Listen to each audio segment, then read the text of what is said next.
এই গ্রামে রমেশ ও তার স্ত্রী আর তাদের একটি কন্যা সন্তান বসবাস করে। সকাল সকাল ঘুম থেকে উঠে রমেশ কাজে যাবার জন্য রেডি হয়ে গেছে। তার বউকে জোরে জোরে ডাকছে। রমেশের স্ত্রী শুয়ে শুয়ে মনে মনে ভাবতে লাগলো, এ বাবা, কত বেলা হয়ে গেছে, ও কাজের জন্য রেডি হয়ে গেছে। সর্বনাশ, আমি কখন উঠবো আর কখন কি করব? ওকে তো আজকে না খেয়েই কাজে বেরোতে হচ্ছে, তাড়াতাড়ি উঠি। রমেশ অনেক ডাকাডাকি করার পর যখন কোনো সাড়া না পায় তখন সে কাজের দিকে রওনা দেয়, কারণ তার কাজে যেতে অনেক দেরি হয়ে যাবে।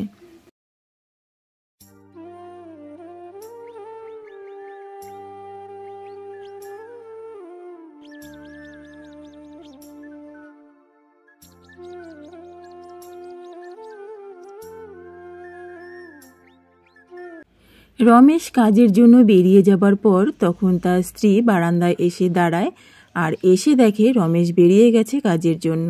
তখন বলতে থাকে, এ বাবা, ও তো চলে গেল, বাজার তো কিচ্ছু নেই, ঘরে কাঁচা সবজি নেই, কি রান্না করব?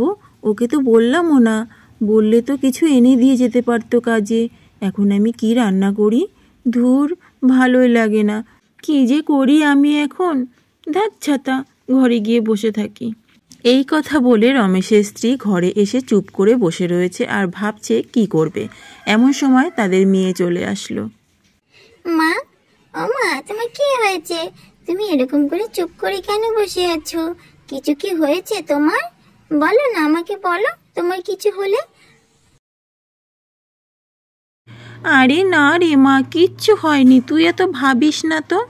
তুই যা, বাইরে গিয়ে একটু খেলা কর, আমি একটু রান্না বান্না সেরে নি, যা। এইভাবে রমেশের স্ত্রী ও তার মেয়ে দুজনে মিলে কথা বলছিল।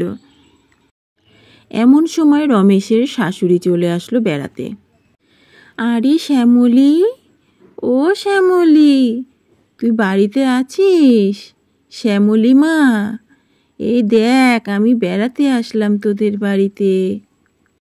মা, ও মা, ওই দেখো দিদা এসেছে। দিদার গলার আওয়াজ না? হ্যাঁ হ্যাঁ, কি মজা কি মজা, দিদা এসেছে, চলো চলো তাড়াতাড়ি চলো। সত্যি বলছি, দিদাই এসেছে। রমেশের মেয়ে বাইরে বেরিয়ে আসলো। আরে আমার নাতনি, কত বড় হয়ে গেছিস, ভালো আছিস সোনা? তোর মা কোথায়, এখনো যে আসছে না? তারপর রমেশের স্ত্রী শ্যামলীও বেরিয়ে আসলো। আরে মা, তুমি এখানে দাঁড়িয়ে আছো কেন? ঘরে আসো, এখানে দাঁড়িয়ে দাঁড়িয়ে ডাকছো যে বড়, ঘরে এলেই তো পারো, এখানে দাঁড়িয়ে থাকতে হয়? এসো এসো, তাড়াতাড়ি এসো ঘরে। তারপর শ্যামলী তার মাকে ঘরে নিয়ে এলো। আরে শ্যামলী মা, তোকে কতদিন দেখিনি, মনটা বড় ছটপট করছিল তোর জন্য, তাই তো একটু এলাম দেখতে।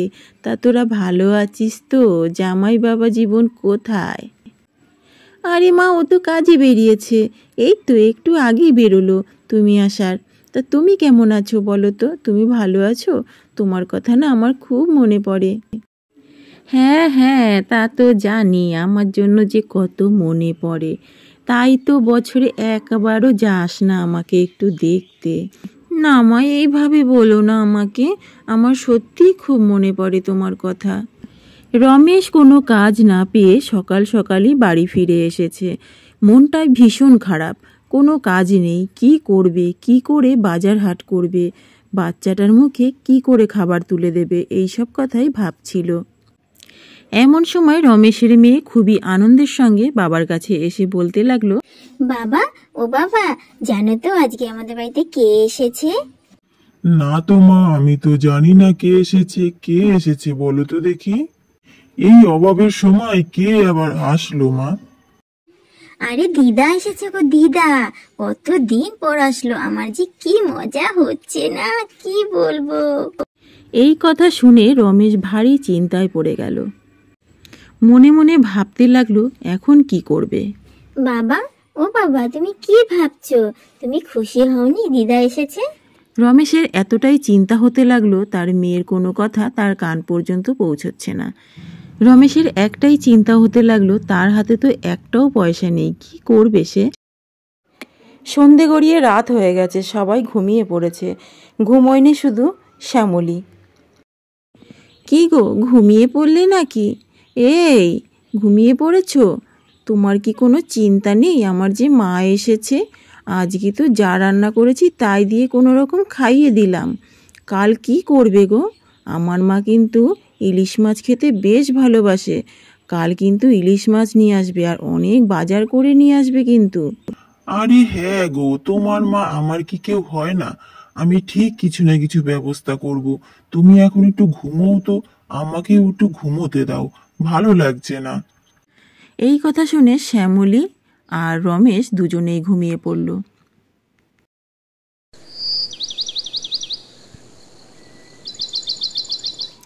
কি গো, তুমি এখনো বসে রয়েছো কেন? তুমি তো কাল রাতে বললে বাজার করতে যাবে। যাও, তাড়াতাড়ি যাও। বেশি বেশি করে মাছ মাংস নিয়ে আসো, আর সবজি নিয়ে আসো, আর ইলিশ মাছ কিন্তু অবশ্যই আনবে। আমার মা ইলিশ মাছ কিন্তু খুব ভালোবাসে খেতে। তাড়াতাড়ি যাও, বেলা হয়ে গেলে ভালো ভালো জিনিস আর পাবে না।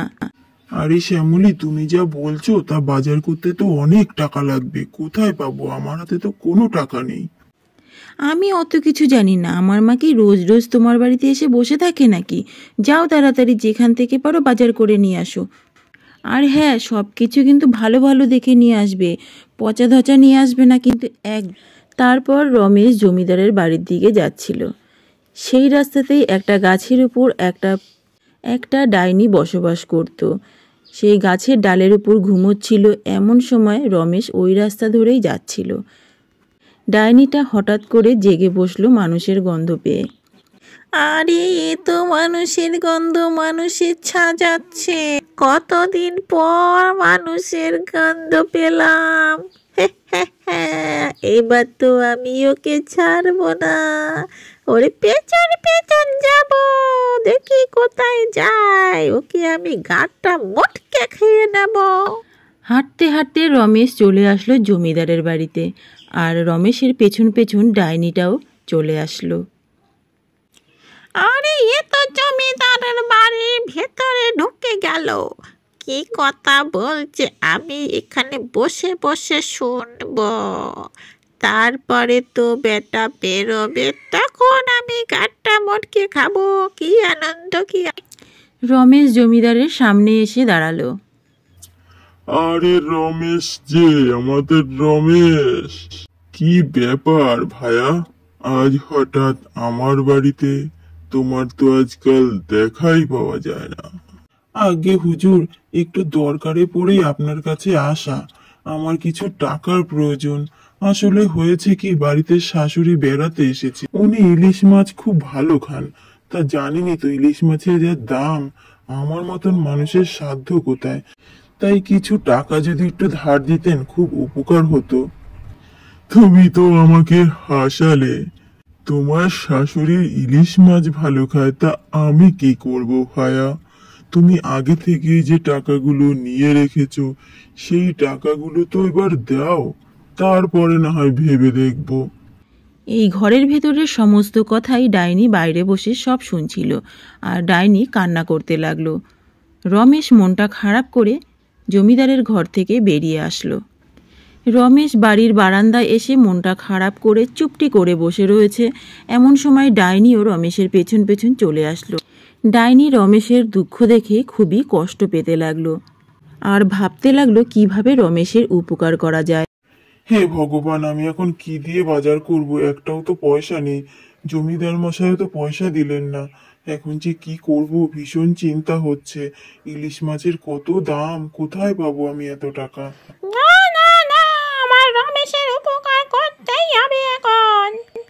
এখনই আমি একটা পুকুর বানিয়ে দেব, যেই পুকুরে নাকি অনেক মাছ থাকবে। রমেশের যখন মন যাবে তখনই খাবে। এই বলে ডাইনি বড় একটা ঘরের সামনে পুকুর বানিয়ে দেয়, আর সেই পুকুরে প্রচুর মাছ লাফালাফি করতে থাকে। আর ডাইনি সেখান থেকে চলে যায়। রমেশ দাঁড়িয়ে দাঁড়িয়ে দেখতে থাকে আর ভীষণই অবাক হয়ে যায়, আর ঘরের লোকদের ডাকতে থাকে। আরে কোথায় গেলে গো তোমরা সবাই? তাড়াতাড়ি আসো, দেখো কি কাণ্ড। এটা কিভাবে হলো? হায় হায়, এত বড় পুকুর, আর এই পুকুরে তো ইলিশ মাছে ভর্তি। রমেশের কথা শুনে সবাই এসে হাজির হলো, আর এসে সবাই অবাক হয়ে গেল, কিভাবে এত তাড়াতাড়ি একটা পুকুর হতে পারে আর তাতে এত মাছ কোথা থেকে আসলো। এ বাবা, কি মজা বাবা, আমাদের তো আর মাছ কিনতে হবে না, কত মাছ পুকুরে, দেখো এগুলো ধরে রান্না করলেই তো হয়ে যাবে। রমেশের আর ইলিশ মাছ কেনার কোনো প্রয়োজন নেই। ডাইনি তার এত সুন্দর একটা পুকুর দিয়েছে যে পুকুর দিয়ে ধরে ধরেই ইলিশ মাছ তার শাশুড়ি মাকে রান্না করে খাওয়াতে পারবে। তাহলে বন্ধুরা, আজকের গল্পটি তোমাদের কেমন লাগলো? যদি ভালো লেগে থাকে অবশ্যই একটা লাইক শেয়ার করে দিও, আর যদি আরও ভালো লেগে থাকে তাহলে অতি অবশ্যই সাবস্ক্রাইব করে দিও চ্যানেলটি, আর কমেন্ট করে জানাতে কিন্তু ভুলো না কেমন লাগলো তোমাদের। টাটা, দেখা হবে আবার অন্য কোনো ভিডিওতে। ভালো থেকো, সুস্থ থেকো।